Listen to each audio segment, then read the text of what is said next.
সরাসরি সিহাসতের হাদিসে আছে যে কিয়ামতের দিনে যখন হিসাব কিতাব হবে এবং সূর্য এত কাছে থাকবে, রোদের তাপে ঘাম এত বের হবে যে কারোর ঘামগুলো নাভি পর্যন্ত পৌঁছে যাবে, কারোর ঘাম কানের লতি পর্যন্ত পৌঁছে যাবে। দুনিয়ার লোক হয়রান হবে যে কে আমাদের হেল্প করবে। আমরা সবাই বলবো চলো আমরা হযরত আদমের কাছে যাই। কেন? তিনি হলেন আবুল বাশার, তিনি হলেন আমাদের সবার আব্বা। আমরা হযরত আদমের কাছে যাব, গিয়ে বলবো আনতা আবুনা ইশফা আলানা, হে আদম তুমি হলে আমাদের আব্বা, তুমি আমাদের শাফাআত করো। হযরত আদম বলবেন নাফসি নাফসি নাফসি ইযহাবু ইলা গায়রি, গো another door, I can't help you today. আজকে অন্য কারোর কাছে যাও, এই দায়িত্বে আমি নেই। এইভাবে করে আমরা একের পর এক নবীর দরবারে যাব। অবশেষে আমরা দেখব পিছন থেকে রাসূল করিম শাফাআতের পাগড়ি পরিধান করে ছেলে হারা মায়ের ন্যায় খুঁজতে খুঁজতে আসছেন, আর মুখ দিয়ে বলছেন আনা লাহা আনা লাহা আনা লাহা ওয়া আনা সাহিবুকুম। ও গুনাহগারের দল, তোরা কোথায় কোথায় ঘুরে বেড়াচ্ছিলিস? আমি নবী তোদের শাফাআতের জন্য খুঁজে খুঁজে বেড়াচ্ছিলাম। ঠিক আছে, সরাসরি হাদিস। এইবার রাসূল সাল্লাল্লাহু আলাইহি ওয়াসাল্লাম তো শাফাআত করবেন। সিহাসতের হাদিসে ওলি আউলিয়াদের সম্পর্কে রয়েছে, নেক বান্দাদের সম্পর্কে রয়েছে। ইয়াখরিজুনা মান আরাফু, জাহান্নামের দিকে যাও, বের করবে তোমরা তাদেরকে যাদেরকে চিনতে পারো, যাদেরকে চিনতে পারো। বের করে আনলো। এবার আল্লাহর পাকের দরবারে এসে আবার ফরিয়াদ হবে, আয় আল্লাহ বেশ কিছু লোক জাহান্নামে রয়ে গিয়েছে যাদের অন্তরে 1 টাকা পরিমাণ ঈমান নেই। আল্লাহ পাগল বের করে আনো তাদেরকে যাদের অন্তরে নিসফু দিনারিন মিনাল ঈমান, 8 টাকা 8 আনা পরিমাণ ঈমান আছে, তাদেরকে বের করে আনো। ঠিক আছে, ওদেরকে আনবে, এনে ফের বলবে আল্লাহ আরো কিছু রয়ে গিয়েছে যাদের অন্তরে 8 আনাও পাচ্ছি না। আল্লাহ পাক বলে যাও আবার ঘুরে নিয়ে এসো, ফামান ওয়াজাদতুম ফি কলবিহি যাররাতুম মিনাল ঈমান, যাদের অন্তরে একটা রায়ের দানা পরিমাণ ঈমান আছে তাদেরকে জাহান্নাম থেকে বের করে নিয়ে চলে এসো। ঠিক আছে, শাফাআতে কুবরা যেটা মূল শাফাআত, শাফাআতের দরওয়াজা কেবলমাত্র রাসূল সাল্লাল্লাহু আলাইহি ওয়াসাল্লাম ওপেন করবেন। তারপর শাফাআতে উজমা যেটা আম শাফাআত, ওটা হাফিজে কোরআনও করবে, আলিমও করবে, পীরও করবে, নাবালিগ বাচ্চা যারা ইন্তেকাল করেছে ওরাও করবে, পানিতে ডুবে যারা মরেছে ওরাও করতে পারবে। ঠিক আছে, চলো। আসসালামু আলাইকুম। ওয়া আলাইকুম আসসালাম। প্রিয় হুজুর, গাঁজা হারাম, তবে সিগারেট তামাক জাত হারাম নয় কেন? এইসব প্রশ্নগুলো সোশ্যাল মিডিয়াতে উত্তরটা না নাও আমার কাছে মনে ভালো হয়। আসলে আমি খুব বেশি গায়ে রং লাগাতে চাইছি না, সেটা আগামী কাল থেকে শুরু হয়ে যাবে। দেখছো তো আমাদের জাহাঙ্গীর সাহেবের সঙ্গে কি হচ্ছে। তো বাবু শোনো, একটা জিনিস হচ্ছে আমার যেটা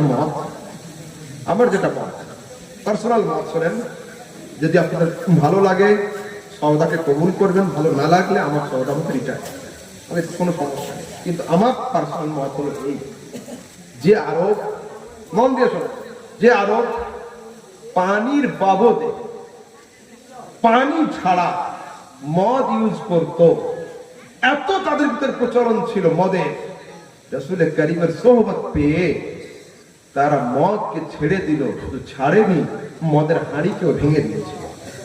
তো আজ আমরা সমাজের মানুষকে নসিহত করছি, তো আমরা এইটা কি ছাড়তে পারি না? কেন পারবো? আমার কথা হলো তাই, যদি আপনিও দোকানে বসে এই করবেন আর আমিও দোকানে বসে সিগারেট টানবো, তো ফাতিহা ব্লক করার জন্য হুজুরকে ডাকবেন কেন? প্রশ্ন আমার এই জায়গাতে। আমার আলেমদের উচিত এই সম্পর্কে বর্তমান যুগে কোনো পাহাসে না গিয়ে নিজেদের সরে আসা, আর যাদের বদভ্যাসগুলো রয়ে গিয়েছে তাদের গোপনে পান করা। এখন তো দেখতে পাচ্ছি কোন পীর সাহেব পর্যন্ত এইভাবে ওপেন। হায় আফসোস, এও পর্যন্ত আমার আফসোস হয়েছে যে পীর সাহেব মাথায় পাগড়ি একটা করে পেঁচ লাগাচ্ছে আর একবার করে সিগারেট টানছে। লা হাওলা ওয়ালা কুওয়াতা ইল্লা বিল্লাহ। যারা নাম পড়ে শায়ের ইসলামদেরকে আমি দেখেছি, বাঙালিদেরকে নয়, আলহামদুলিল্লাহ বাঙালিরা এদিকে খুব হুঁশিয়ার, উর্দু ভাষী শায়ের ইসলামদেরকে স্টেজ যাওয়ার আগে বলছে সিগারেট বের কর, মুখ ফ্রেশ করি। হায় আফসোস, নাতে মুস্তাফা পড়ার জন্য যদি তোর সিগারেটের প্রয়োজন হয়, তোর নেশা করতি স্টেজে আসতে বললো কে? তোকে কে বললো স্টেজে আসতে? খবরদার নয়, দো রঙ্গি ছোড় দে এক রঙ হো যা। রাতের বেলা এই পর্যন্ত জুব্বা আর দিনের বেলা নিচের কাপড় মাথাতে, এই লোক পছন্দ আমি করি না। কেন? আলহামদুলিল্লাহ আমার এই ঠোঁট না এটাতে থাকে না এটাতে থাকে, না আমার বাপ জীবনে এই কাজ করে, সেই জন্য আমি বলতে পারছি। তো আমার উচিত হবে আমার হাজরাত যারা আছেন হাজরাতের সঙ্গে সবাই আমার থেকে বড়, আবার তোলাবা যারা আছে, বাবু তোমরা সরে এসো। জলসার দিনে মাদ্রাসার ছেলেদের পান খাবার চুল কাটা দেখলে আমার খুব আফসোস হয়। হ্যাঁ, ওই দিনটা হুজুরদের ডান্ডাটা হালকা থাকে, ছুটি থাকে, ছাড় থাকে, তো এমন ভাবে পান খেয়ে খেয়ে ঘোরে। 12 বছরের ছেলে 10 বছরের ছেলে, বাবু তোমরা এই জিনিস থেকে দূরে থাকো। কেন? সাদা কাপড়ে দাগ লাগলে দূর থেকে দেখা যায়। আমার সমাজের মানুষ আলেম ওলামাকে সাদা কাপড়ের থেকেও সাদা মনে করে, সেই জন্য আলেমদের সামান্য ভুল হলে ওইটা অনেক হাইলাইট হয় এবং দেখতে খারাপ, ঠিক আছে না? সেই জন্য দেখুন, আমি মানে আমার যেটা পার্সোনাল ওপিনিয়ন সেটা হলো এটা সরাসরি কোরআনে কারিমে আছে যে তোমরা তোমাদের হাত দ্বারা নিজেকে নিজে মরণের দিকে ঠেলে দিও না, কোরআনের আয়াত, ঠিক আছে? তো সিগারেটের বাক্সে লেখা থাকে তামাক ক্যান্সারের কারণ, হলো তামাক ক্যান্সারের কারণ। আর দুনিয়ায় সবাই জানে ক্যান্সার যার হয় তার ওষুধ নেই, 2-4টে কেমো নেওয়ার পরে ওর মরতেই হবে। তো তার মানে কি? সিগারেটের অপর নাম হলো মরণের ট্যাবলেট, সিগারেটের অপর নাম হলো মরণ বড়ি। তো কোম্পানি যদি নিজেই বলে দেয় যে আমার এটা খেলে তোমাকে মরতে হবে, তো কোরআনের ওই আয়াত দ্বারা এটা না খাওয়াই না জায়েজি প্রমাণ হয়। এইবার আমাদের মুফতিগণ তারা তো অনেক মতওয়ালা, কেন? ইলম যদি কারোর 5 কিলো থাকে, জ্ঞান কমসে কম 50 কিলো থাকতে হবে, তবে ইলমটা খাটানোর জন্য। তা আমাদের ফিকহ শাস্ত্রে কিছু উর্ফি ভাষা আছে যেগুলো আপনাদের শুনে লাভ নেই, কাসরাত ইস্তেমাল আছে, তারপরে আপনার আরো কিছু রয়েছে, হ্যাঁ, সেইগুলো দেখে হয়তো অনেক আলেমরা এটাকে মাকরুহ ফতোয়া দিয়ে রাখেন, ঠিক আছে? চলুন। আসসালামু আলাইকুম। ওয়ালাইকুম আসসালাম। যে বিয়ে বাড়িতে পণ নিয়ে বিয়ে করবে এবং সাউন্ড ব্যবহার করবে, এই বিয়ে বাড়িতে ইমামের করণীয় কি? দেখুন, ইমাম সাহেব বিদেশি মানুষ, কোন সময় ইমামকে মুশকিলে ফেলার মতো উত্তর আমি দিই না, এটা হচ্ছে আমার নীতি, আমার আচার। দেখুন, ইমাম সাহেব বিদেশি, গ্রামের লোককে এত স্ট্রং থাকতে হবে এবং তারা ইমামকে এত শক্ত রাখতে হবে, ইমাম যেন উঁচু আওয়াজে প্রতিবাদ করতে পারে। গ্রামের লোক যদি শক্ত না থাকে তো ইমাম শক্ত হতে পারবে না, ও তো বিদেশি লোক, ও তো একা। দেখুন, বিয়েটার নাম কি? সুন্নাত। আর রং তামাশার নাম বিদআত। তো সুন্নাত কাজের মধ্যে বিদআত শামিল থাকবে, এটা কি হয়? খাবো দুধ, সাথে পেশাব বিছানো থাকবে, এটা কি হয়? খবরদার। বিয়ে হলো সুন্নাত, গান বাজনা ঢোল তামাশা এগুলো হলো বিদআত এবং হারাম। সুন্নাত কাজের সাথে হারামের কোনো সম্পর্ক নেই। যদি কোনো বাড়িতে সরাসরি ডিজে বাজিয়ে মেয়েদেরকে দিয়ে ডান্স করানো হয়, ইমাম সাহেবের বলার আগে মসজিদ কমিটি, মাদ্রাসা কমিটি ওই বাড়ির বিয়েকে বয়কট করবে, আর লাস্ট ফয়সালার উপরে ইমাম সাহেব সই করবে। ইমাম আগে যাবে, গ্রামের লোককে বয়কট করতে হবে। এবং জুমার দিনে সেক্রেটারি সাহেব, সভাপতি সাহেব এক হয়ে তার এলান দিবে যে বাড়িতে পণ নেওয়া হবে সরাসরি ভাবে, এবং যে বাড়িতে গান বাজনা হবে সে বাড়িতে আমাদের মসজিদের ইমাম সাহেব বিয়ে পড়াতে যাবেন না। তাহলে ইমামের ঘাড়ে কোনো দোষ থাকবে না। ইমাম সাহেব বিদেশি লোক, আপনাদের শক্ত হতে হবে, আমাদের শক্ত হতে হবে, ঠিক আছে? চলো।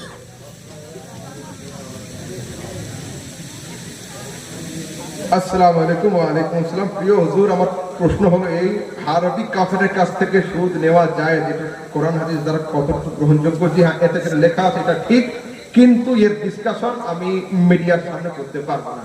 আমাকে ইন্ডিয়াও থাকতে হয়, ইন্ডিয়ার বাইরেও যেতে হয়, আমার অনেক সমস্যা হয় ইমিগ্রেশনে গিয়ে, হ্যাঁ, সরকারি তরফ থেকে অনেক লোক থাকে আমার পিছনে, ওই জন্য এর ব্যাখ্যাটা আমি এই মুহূর্তে মিডিয়ার সামনে দিতে পারবো না। যাদের প্রয়োজন হবে ঘরে আসবেন, আমি ক্লিয়ার করে বলে দেবো সুদের মশলা। আর এ সম্পর্কে আমার আপা হুজুর কেবলার বই রয়েছে, ব্যাংকের সুদ প্রসঙ্গ, আপনারা সরাসরি গুগলে গিয়ে সার্চ করবেন, পিডিএফটা পেয়ে যাবেন, ঠিক আছে? অনেক মশলা থাকে, অন দ্য স্টেজ বলা যায় না, so I don't want to say anything, হ্যাঁ, এই সম্পর্কে বলবো না। এই পর্যন্ত শেষ করতে আসবেন। আচ্ছা, মাশাআল্লাহ। দেখুন, আমরা আলহামদুলিল্লাহ পীর মানি, মাজার মানি, কিন্তু বর্তমান সময়ে এই পীর আর মাজার নিয়ে যে ফিতনা শুরু হয়েছে, এতে আমি নয়, দুনিয়ার সমস্ত আলেমরা এক নয়, সবাই এক নয়। মেদিনীপুরের দিককার কিছু বক্তা বীরভূম অঞ্চলে এসে হক্কা হুয়া করছে। হ্যাঁ, মাওলানা ইমতিয়াজ চিশতি একজন আছে না, শিয়া, এরা সরাসরি শিয়া। ওদের মাজারে সরাসরি তাওয়াফ হয়, মাজারে সরাসরি তাওয়াফ হয়।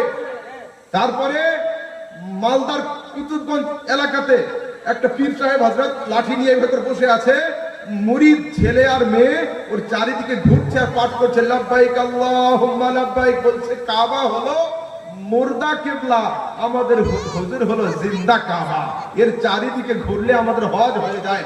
আল্লাহ পাকের ইজ্জতের কসম, ওয়াহাবি হোক, দেওবন্দি হোক, তাবলিগি জামাত হোক, মাযহাবি হোক, লা মাযহাবি হোক, যেই হোক না কেন, সবাই একমত, একমাত্র কাবা ঘর ছাড়া কোনো ঘরে তাওয়াফ করা চলবে না। যদি কোনো জিন্দা পীর তার তাওয়াফ করায় বা কেউ তাকে তাওয়াফ করে মানা না করে, ওকে পীর মানাও হারাম, ওর হাতে মুরিদ হওয়া হারাম। একটা মশলা হলো। আরেকটা মশলা শুনুন, বর্তমান সময়ে কিছু পীর নামের ক্ষীর এরা ফতোয়া দিচ্ছে 4 জায়গায় সেজদা করা চলবে। বাবা মার কবরে সেজদা করা চলবে, ওস্তাদের কবরে সেজদা করা চলবে, পীরের পায়ে সেজদা করা চলবে, আর কোন বড় ওলি আউলিয়ার দরবারে গিয়ে সেজদা করা চলবে। আল্লাহ পাকের ইজ্জতের কসম, একমাত্র আল্লাহ ছাড়া দ্বিতীয় কারোর সামনে সেজদা করা চলবে না। যদি কোনো পীর তার সামনে সেজদা হয়, দেখে না দেখার বাহানা করে মুখ ঘুরিয়ে নেয়, জেনে না জানার বাহানা করে এবং মানা না করে, ওকে পীর মানা হারাম, ওর হাতে মুরিদ হওয়া খবরদার হবে না। এ সম্পর্কে দুনিয়ার সবাই একমত। কিন্তু আজ ভুল আপনি করছেন, ভুল আমি করছি, ভুল সে করছে, আর সবগুলো জমা হচ্ছে আলা হযরতের ব্যাংক অ্যাকাউন্টে। আহলে হাদিসরা গিয়ে বলছে বেরেলভীদের ইমাম আহমদ এরকম ছিলেন। নাউজুবিল্লাহ, জাহেলের দলেরা জানে না, ইমাম আহলে সুন্নাত সরাসরি এই সাবজেক্টের উপরে কিতাব লিখে গিয়েছেন, স্বতন্ত্র কিতাব। এই কিতাবের নাম হলো আয-যুবদাতুয যাকিয়্যা ফি তাহরিম সুজুদিত তাহিয়্যা। এই কিতাবের মধ্যে 40টা হাদিস আর 150টা ফতোয়া দিয়ে ইমাম আহলে সুন্নাত প্রমাণ করিয়েছেন যে আল্লাহ ছাড়া কারোর সামনে সিজদা করা চলবে না। বেশক বেশক, সুবহানাল্লাহ। আর কারো কিছু? রাত অনেক হয়ে যাচ্ছে, কমিটির লোক বললো যে আপনারা খাওয়া দাওয়া করেননি, সেই জন্য আমি এই পর্যন্ত শেষ করতে চাইছি। আর কিছু বলবো? 12ই রবিউল আওয়ালের সম্বন্ধে বলবো। 12ই রবিউল আওয়াল, জি বলবো। অনেকে বলছেন যে এটা করা ঠিক হচ্ছে না, আমরা করে আছি। আচ্ছা, অনেকে বসে দেখছি ভিডিওটা দেখছি। আচ্ছা, 12ই রবিউল আওয়াল করা যাবে কিনা? দেখুন, মিলাদ এরা খুঁজে পাচ্ছে না, মিলাদুন নবী খুঁজে পাচ্ছে না। আসলে এনারা হলো আমতলা জামতলা থেকে পাস করা আলেম। যদি ঠিক মতো কিতাব পড়তে পেয়ে যেত, সরাসরি সিহাহ হাদিসের মধ্যে অধ্যায় রয়েছে বাবু মা জাআ ফি মিলাদিন নবী সাল্লাল্লাহু আলাইহি ওয়াসাল্লাম, মিলাদুন নবীর অধ্যায়, সরাসরি মিলাদুন নবীর অধ্যায় বলে সিহাহ হাদিসে রয়েছে।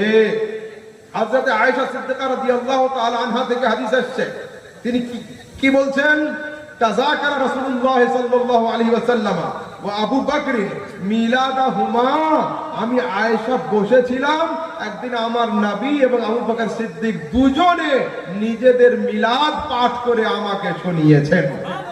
সরাসরি সিহাহ হাদিসে, সরাসরি সিহাহ হাদিসে। দেখুন, মিলাদুন নবী আমরা আপনারা পালন করি কবে? 12ই রবিউল আউয়াল। কেউ বলে 9 রবিউল আউয়াল, কেউ বলে 7 রবিউল আউয়াল। আমার দাবি হলো এই তোরা 7 তারিখে জুলুস বের কর, আমরা শামিল হবো, অসুবিধা নেই। 9 তারিখেও কর, আমরা ফের আসবো। আমাদের 12 তারিখে যে করতেই হবে তা নয়। তোমরা 7 পেয়েছো তো হাদিসে, 7 তারিখে মিলাদুন নবী করো, এসো দেখি করো। 9 তারিখে করো, আমাদের খবর তো, আমরা তোমাদের জুলুসে শামিল হবো। আর আমাদের 12 তারিখে তোমরাও এসে শামিল হয়ে যাও। কিন্তু না, আসলে তো করবে না, হাঁটবে না, আপনি ওর পায়ে ব্যথা হবে। এটাই তো সমস্যা আমাদের সমাজে। দেখুন, মিলাদুন নবী এর জন্য দলিল খোঁজা হলো বেওকুফি। সরাসরি হাদিসে আমি তো দেখিয়ে দিলাম, মিলাদ শব্দ, মিলাদুন নবী শব্দ এবং তোহফাতুল আহওয়াজিতে বাবু মা জাআ ফি মাউলিদির রাসূল শব্দ রয়েছে। ঠিক আছে, তাদের আপত্তি কি বলুন?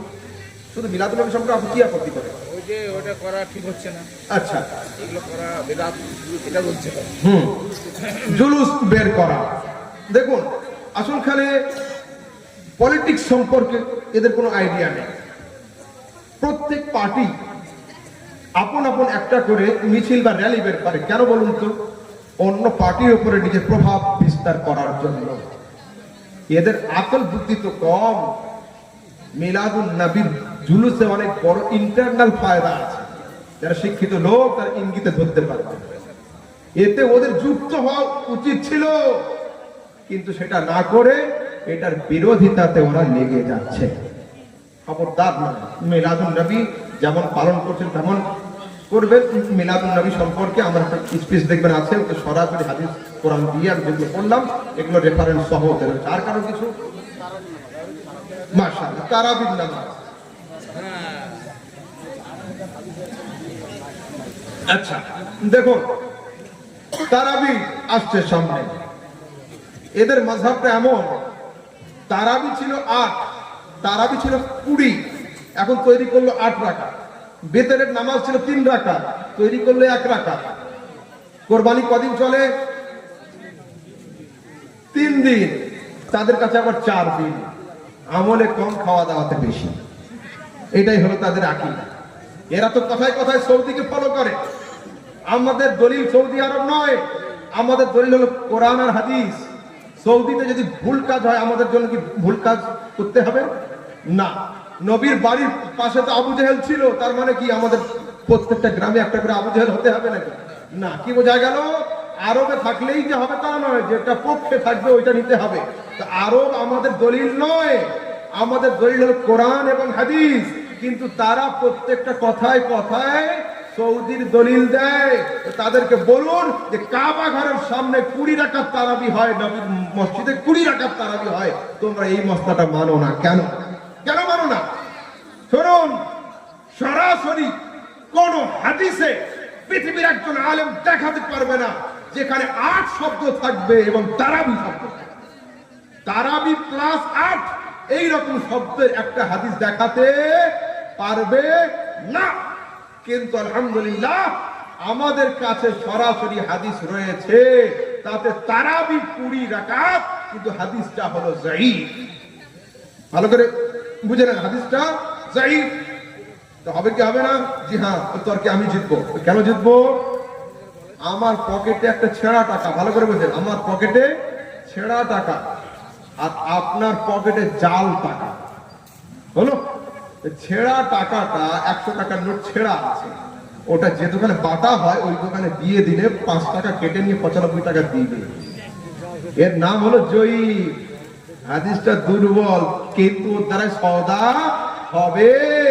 আরেকজনের পকেটে 4-5টা 500 টাকার নোট, কিন্তু সবগুলো জাল, তো থাকা না থাকা সমান।